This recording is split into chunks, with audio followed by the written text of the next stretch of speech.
পৃথিবী এক অপরূপ ক্যানভাস, যেখানে রঙের বর্ণছটায় প্রকৃতি তার রূপের ভান্ডার মেলে ধরছে প্রতিদিন, প্রতি মুহূর্তে। এই পৃথিবীর রূপের অন্যতম বড় অলংকার হলো মুক্ত আকাশের স্বাধীন পাখিরা। ভোরের আলোয় তাদের কলকাকলি আর আকাশে ডানা মেলে ওড়ার দৃশ্য আমাদের মনকে এক অনাবিল শান্তিতে ভরিয়ে দেয়। কিন্তু এই সৌন্দর্যের আড়ালে লুকিয়ে আছে এক নির্মম ও নিষ্ঠুর বাস্তবতার গল্প, যা শুনলে যে কোনো সংবেদনশীল মানুষের বুক কেঁপে উঠবে।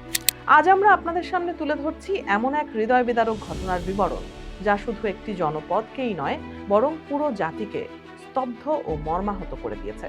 ঘটনাটি ঘটেছে আমাদের সুজলা সুফলা দেশেই, চুয়াডাঙ্গা জেলার দামুড়হুদা উপজেলার একটি প্রত্যন্ত অঞ্চলে। গত 16 আগস্ট দামুড়হুদার দর্শনা পারকৃষ্ণপুরের মাঠগুলোতে নেমে এসেছিল মৃত্যুর এক অন্ধকার ও ভয়ঙ্কর ছায়া।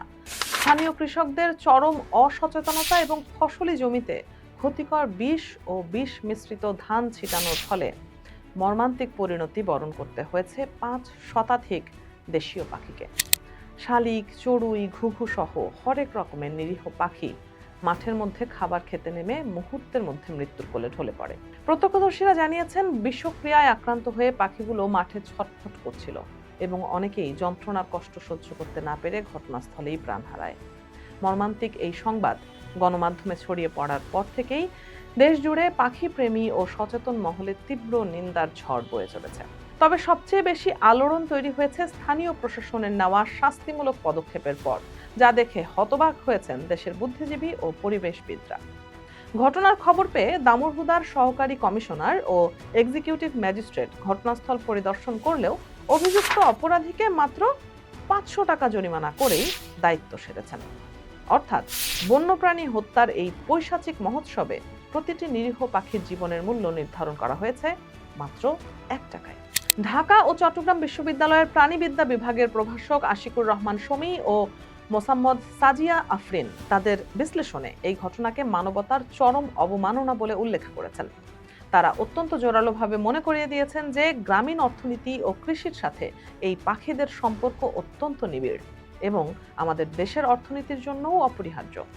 ফসলের ক্ষেতের প্রধান শত্রু যেমন মাজরা পোকা, লেদা পোকা ও বিভিন্ন ক্ষতিকর কীট প্রাকৃতিকভাবে দমনের মাধ্যমে এই পাখিরা কৃষকদের অতিরিক্ত রাসায়নিক কীটনাশক কেনার খরচ বাঁচিয়ে দেয়। অথচ না বুঝে বা সামান্য ফসলি সুরক্ষার লোভের মুখে মানুষ আজ নিজের অজান্তেই নিজের পায়ের নিচের মাটি দুর্বল করে দিচ্ছে।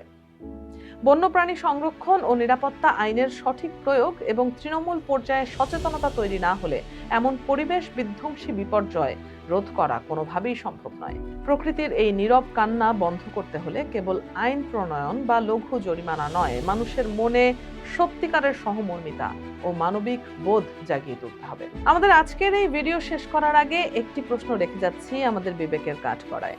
প্রকৃতির এই নিরপরাধ বন্ধুদের ধ্বংস করে কি আমরা টিকিয়ে রাখতে পারবো আমাদের নিজেদের অস্তিত্ব?